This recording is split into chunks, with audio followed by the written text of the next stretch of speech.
Bueno, perfecto. Entonces, recién vimos la teoría del álgebra de bloques. Ahora vamos a ir a la práctica. Vamos a ver cómo cómo se resuelven estos problemas usando software, usando Octave.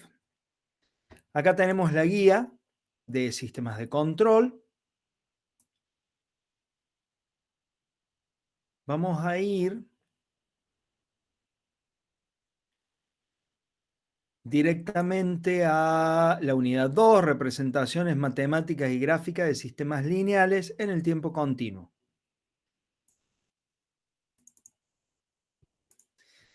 Y vamos a pasar al ejercicio 2. El ejercicio 1 es bastante sencillo. Cualquier cosa, cualquier duda me consultan en la clase que viene. Vamos a pasar directamente al ejercicio 2, que dice obtener la función de transferencia de los siguientes sistemas utilizando el álgebra de bloques. Verificar comparando la respuesta al escalón del sistema con la respuesta al escalón de la función de transferencia calculada. Lo que vamos a ver acá, lo que vamos a tener acá son diferentes sistemas que representan algunas topologías de controladores clásicos. Por ejemplo, el primero, realimentación tacométrica. Este segundo, sistema de control en cascada. Un sistema de lazo cerrado PID. Otro PID. Son distintas configuraciones de bloques. Entonces vamos a ver cómo resolvemos esto, cómo resolveríamos esto. Acá en la guía hay código. Esta solución usando MATLAB u Octave, cualquiera de las dos, es válido. ¿Sí? Bien. Entonces, tenemos eso, esa primera imagen, ese primer sistemita de ahí, que está compuesto por una planta que está dividida en dos partes. Por un lado tenemos una función de transferencia G1 y luego un integrador como función de transferencia G2 y un compensador representado también por dos partes, una ganancia Kp y una ganancia KD. ¿Sí? Estos números son los que nosotros ponemos y son los que podemos modificar. La planta no se puede modificar, es lo que está. Si queremos modificar una planta, eso equivaldría a sacar un motor, por ejemplo, y poner otro. En cambio, esto, cambiar ese número o cambiar este número, es abrir el software que corre en nuestro microcontrolador, cambiar el valor de la constante y volver a compilar. Bueno, vamos a ver cómo resolvemos esto con Octave.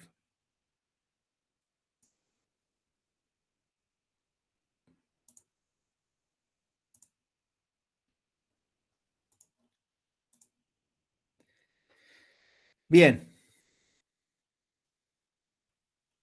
Acá tenemos yo cambié un poquito la forma tradicional de Octave, ¿sí? La vista tradicional, y lo he convertido en algo que a mí me sirve más. ¿Qué tengo acá? El editor de un lado y el command window de otro.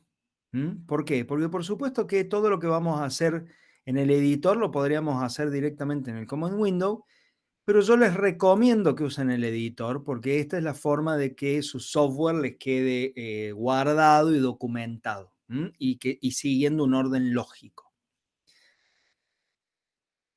Yo este software se los voy a subir también al aula virtual. Bien. Bueno, entonces tenemos comentado acá, unidad número 2, ejercicio 2.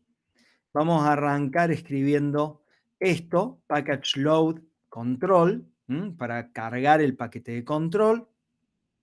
Close all, clear all, CLC para cerrar todas las figuras limpiar todas las variables del workspace y limpiar el workspace. A ver, por ejemplo, si yo ejecuto esta línea, este comando nada más, lo puedo ejecutar o bien haciendo botón derecho Run Selection. Fíjense que, después vemos este warning, no se preocupen, se borraron todas las variables del workspace. Luego, si ejecuto CLC, que lo puedo hacer o bien como hice recién, clic con el botón derecho o apretando F9, se limpia la ventana de comandos. Bueno, arranquemos por el sistema 1. ¿Qué empezamos haciendo? Vamos a definir las distintas funciones de transferencia que teníamos especificadas. Para la primera, lo primero que teníamos en ese lazo era una ganancia KP que vale 31, entonces escribimos directamente KP igual a 31. Luego teníamos la primer función de transferencia. Hay varias formas de escribir funciones de transferencia en Octave. Una es usando el comando ZPK.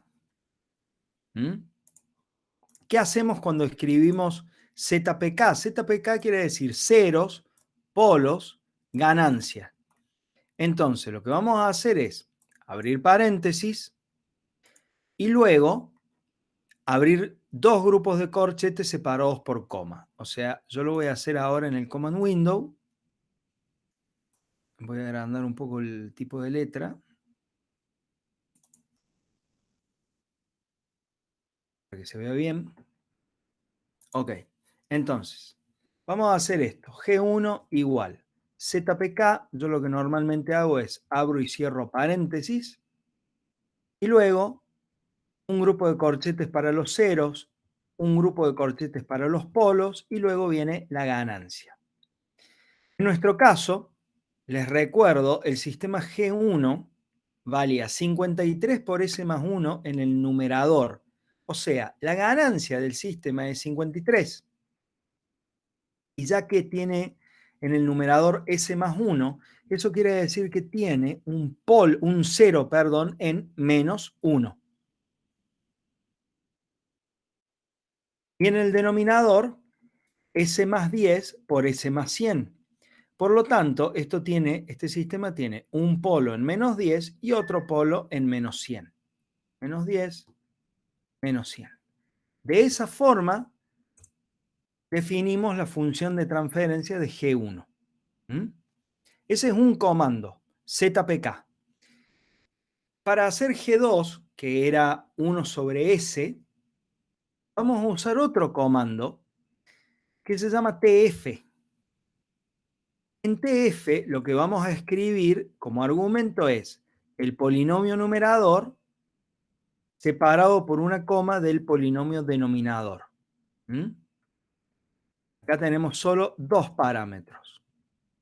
Entonces, en el polinomio numerador lo único que tenemos es un 1, ¿sí? Porque G2 es 1 sobre S. Y en el polinomio denominador tenemos S, 1 por S, más 0 por S a la 0. O sea, 1 por S a la 1 más 0 por S a la 0. 1 sobre S. Ahora sigo en el editor. Luego tenemos KD igual a 16. Bueno, ¿qué sigue?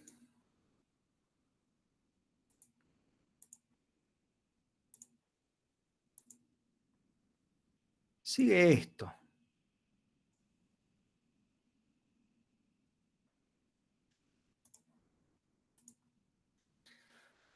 Ahora hemos definido cada componente, la ganancia, esta otra ganancia y los dos bloquecitos de funciones de transferencia. Ahora, ¿cómo vamos a resolver este sistema? Bueno, aplicando las reglas que conocimos recién desde adentro hacia afuera, ¿sí? Desde adentro hacia afuera. Si hacemos eso, vamos a ver que aquí tenemos un primer sistema realimentado donde G, el equivalente a G de lo que estudiamos recién es este bloque de acá, y el equivalente a H es KD. ¿Sí? Entonces, nosotros podemos reemplazar este primer bloque, esta primera realimentación, esta realimentación interna, por un único bloque cuya ganancia sea G1 sobre 1 más G1 por KD.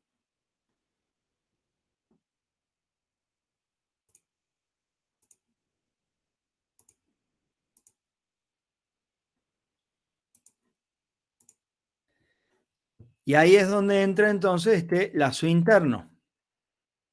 Al lazo interno, ¿sí?, lo llamo función de transferencia del lazo interno igual a G1 sobre G1 por KD.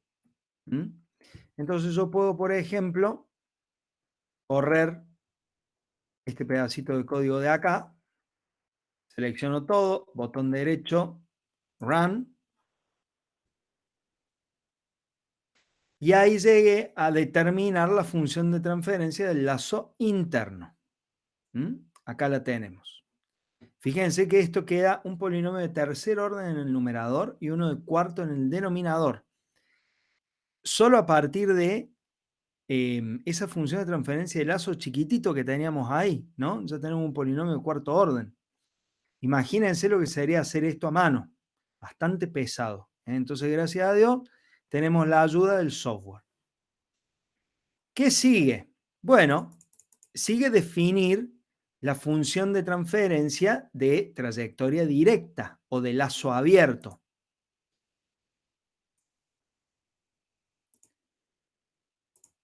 O sea, ya hemos reemplazado esto de acá por un único bloque. Ahora deberíamos tratar de reemplazar todo esto por un único bloque. Bien, nos quedan entonces tres funciones de transferencia en serie. KP, la función de transferencia del lazo interno, y G2.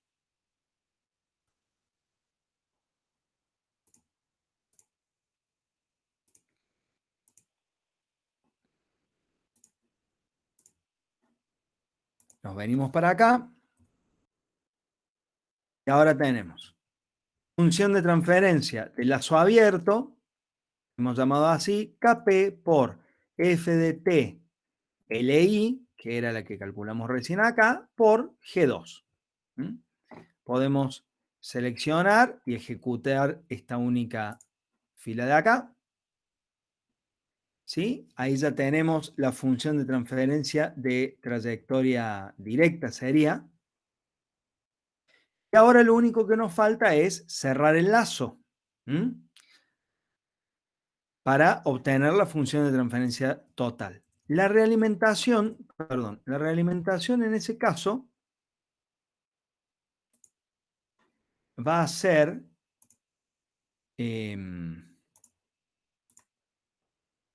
la realimentación entonces ahora va a ser unitaria. Vamos a tener esta realimentación unitaria. Ya hemos definido cuánto vale todo esto. Entonces ya tenemos nuestro G. Por lo tanto, si esto es G y la realimentación es unitaria, la función de transferencia total de nuestro sistema a lazo cerrado es G sobre 1 más G, porque H vale 1.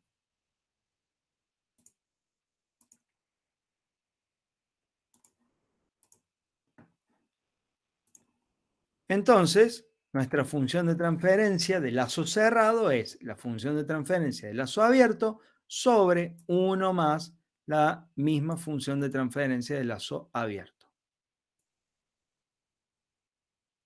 Que queda una cosa bastante compleja. ¿Sí? Fíjense que termina siendo una función de transferencia de orden 10, ¿no? Está bastante, bastante complejo.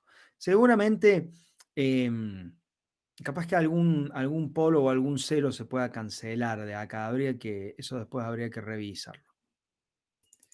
Bueno, y luego lo que podemos hacer es dibujar la respuesta al escalón,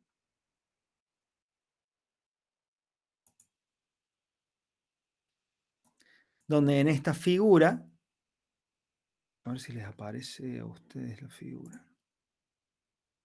Aparecía, profe, cuando lo ejecuto, me Aparecía, pareció. Me genial. pareció que sí, fue un ratito, pero... Bueno, ahí, bueno, bárbaro, excelente. Acá tenemos la respuesta al escalón de nuestro sistema. Fíjense que el escalón es unitario, ¿sí? La respuesta de nuestro sistema se establece en 1, o sea que no vamos a tener, no tendríamos error en estado estable, y demora más o menos unos 8 o 10 segundos en establecerse, ¿sí? Tampoco hay sobrepasamiento, o sea, la señal no se pasa por arriba de la línea de, de la señal de referencia. ¿Qué podríamos hacer nosotros con esto?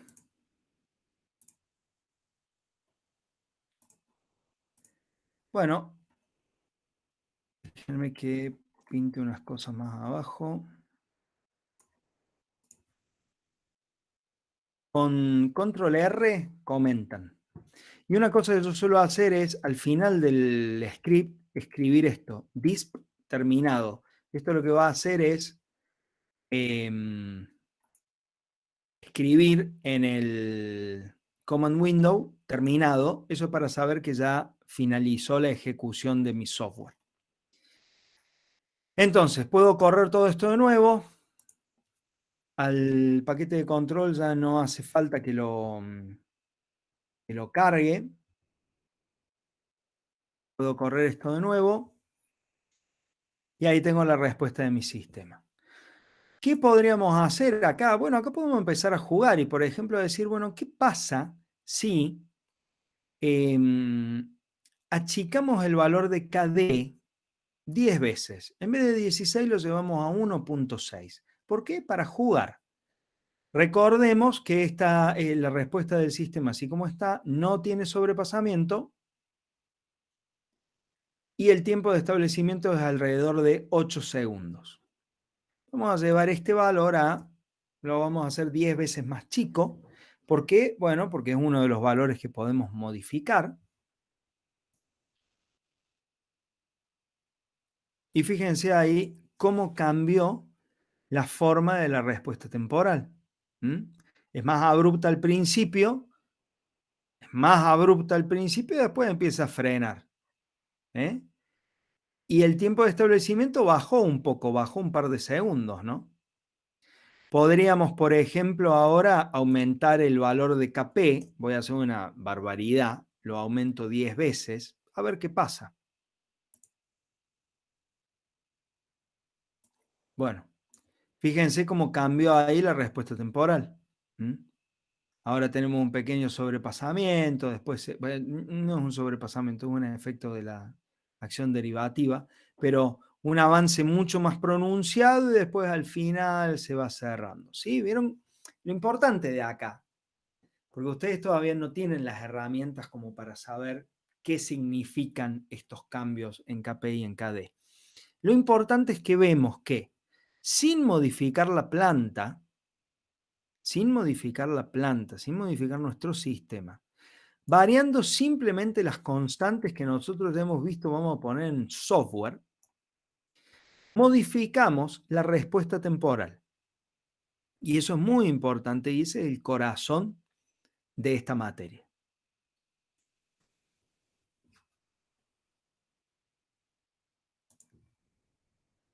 Bueno, vamos a ver el ejercicio 2. Se comenta con control R y se quita el comentario con control T.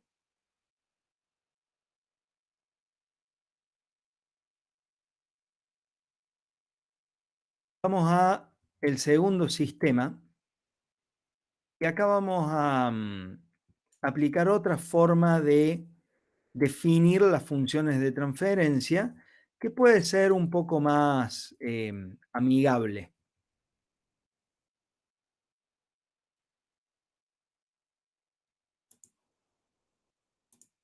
¿Qué dice el segundo sistema?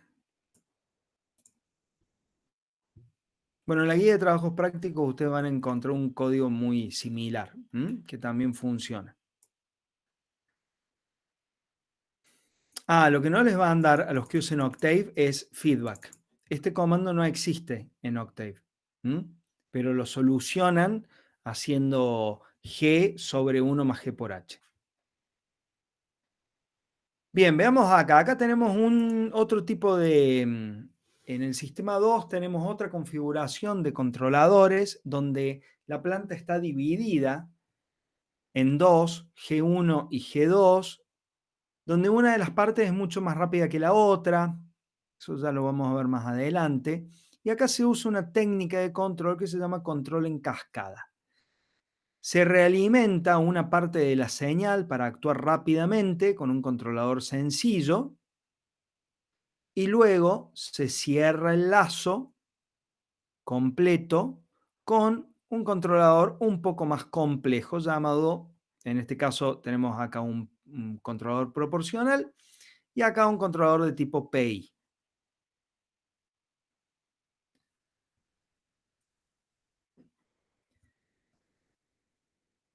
Eh,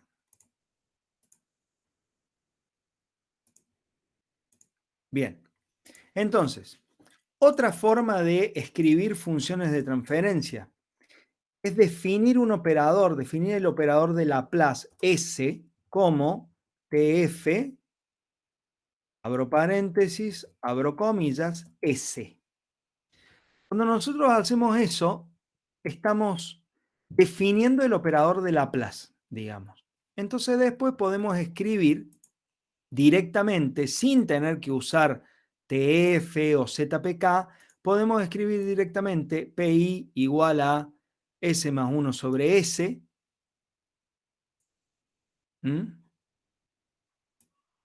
Este es P. Y luego G1 y G2 de esa misma manera.